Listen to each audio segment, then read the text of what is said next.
ಜ್ಯೋತಿಷ್ಯ ಶಾಸ್ತ್ರದಲ್ಲಿ ಕಪ್ಪು ದಾರವನ್ನು ಶನಿದೇವರ ಪ್ರತೀಕ ಎಂದು ಪರಿಗಣಿಸಲಾಗುತ್ತದೆ. ಆದರೆ 90% ಜನರು ಇದನ್ನು ತಪ್ಪು ವಿಧಾನದಲ್ಲಿ ಧರಿಸಿ ತಮ್ಮ ಜಾತಕವನ್ನು ತಾವೇ ಹಾಳು ಮಾಡಿಕೊಳ್ಳುತ್ತಿದ್ದಾರೆ.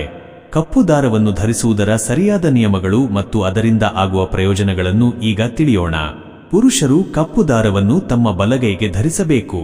ಇದರಿಂದ ಸಂಪತ್ತು ವೃದ್ಧಿಯಾಗುತ್ತದೆ ಮತ್ತು ಅರ್ಧಕ್ಕೆ ನಿಂತು ಹೋಗಿರುವ ಕೆಲಸ ಕಾರ್ಯಗಳಲ್ಲಿ ಯಶಸ್ಸು ಸಿಗುತ್ತದೆ. ಮಹಿಳೆಯರು ಇದನ್ನು ಎಡಗೈಗೆ ಧರಿಸಬೇಕು. ಇದು ಅವರ ಆತ್ಮವಿಶ್ವಾಸವನ್ನು ಹೆಚ್ಚಿಸುತ್ತದೆ ಮತ್ತು ಆರೋಗ್ಯವನ್ನು ಸುಧಾರಿಸುತ್ತದೆ. ಕಪ್ಪು ದಾರವನ್ನು ಸೊಂಟಕ್ಕೆ ಧರಿಸುವುದರಿಂದ ಇದು ರಾಹುಗ್ರಹವನ್ನು ನಿಯಂತ್ರಣದಲ್ಲಿಡುತ್ತದೆ ಮತ್ತು ಹಳೆಯ ಕಾಯಿಲೆಗಳಿಂದ ರಕ್ಷಣೆ ನೀಡುತ್ತದೆ. ಕುತ್ತಿಗೆಗೆ ಧರಿಸುವುದರಿಂದ ಕೆಟ್ಟ ದೃಷ್ಟಿ ಹಾಗೂ ಶತ್ರುಗಳ ಕಾಟ ದೂರವಾಗುತ್ತದೆ. ಆದರೆ ಜಾಗರೂಕರಾಗಿರಿ. ಇತ್ತೀಚಿನ ದಿನಗಳಲ್ಲಿ ಬಹಳಷ್ಟು ಜನರು ಫ್ಯಾಷನ್ಗಾಗಿ ಕಪ್ಪು ದಾರವನ್ನು ಕಾಲಿಗೆ ಧರಿಸುತ್ತಿದ್ದಾರೆ. ಇದು ತೀರಾ ತಪ್ಪು ವಿಧಾನವಾಗಿದೆ.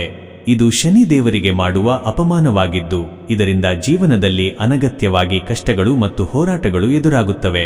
ಕಾಲಿಗೆ ಕಪ್ಪು ದಾರ ಧರಿಸಿದವರೊಂದಿಗೆ ಈ ಮಾಹಿತಿಯನ್ನು ತಪ್ಪದೇ ಹಂಚಿಕೊಳ್ಳಿ. ಕಪ್ಪು ದಾರದ ಕುರಿತು ಯಾವುದೇ ಪ್ರಶ್ನೆಗಳಿದ್ದಲ್ಲಿ ಕಾಮೆಂಟ್ ಮಾಡಿ ತಿಳಿಸಿ. ಇಂತಹ ಮತ್ತಷ್ಟು ಜ್ಯೋತಿಷ್ಯದ ಮಾಹಿತಿಗಾಗಿ ನಮ್ಮನ್ನು ಫಾಲೋ ಮಾಡಿ. ನಿಮ್ಮ ಜೀವನದಲ್ಲಿ ಎಂತಹದೇ ಕಠಿಣ ಸಮಸ್ಯೆಗಳು ಎದುರಾಗಿದ್ದರೂ ಮಣಿಯಬೇಡಿ. ಈಗಲೇ ಈ ಮೇಲೆ ಕಾಣಿಸುತ್ತಿರುವ ನಂಬರಿಗೆ ಕರೆ ಮಾಡಿ ಮತ್ತು ನಿಮ್ಮ ಎಲ್ಲಾ ಕಷ್ಟಗಳಿಗೂ ಶಾಸ್ತ್ರೋಕ್ತವಾದ ಸೂಕ್ತ ಪರಿಹಾರವನ್ನು ಪಡೆದುಕೊಳ್ಳಿ.